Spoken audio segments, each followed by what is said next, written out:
Bonjour à tous, je suis Diane Bécard, élève ingénieure à l'école Chimie Paris Tech et je fais partie de l'association Le Cercle Chimie Paris Tech.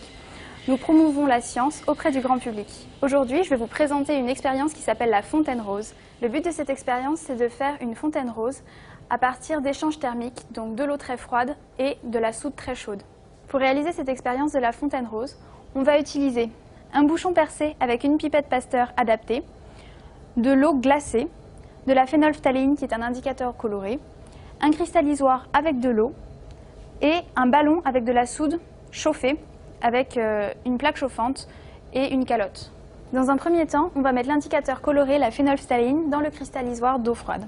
On en met juste quelques gouttes, ça sert juste à mettre un peu de couleur pour la fin de la réaction. À présent, on va boucher le ballon avec la pipette Pasteur et le bouchon percé.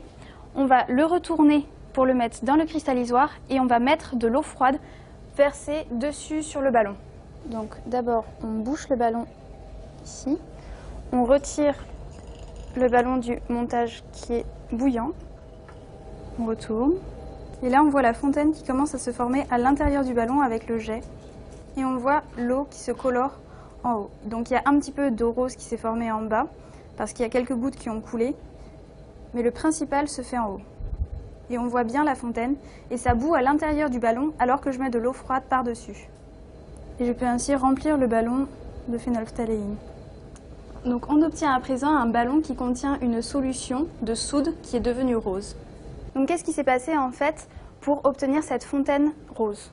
Donc dans un premier temps, on a chauffé la soude, et l'air chaud, ça prend beaucoup plus de volume que l'air froid.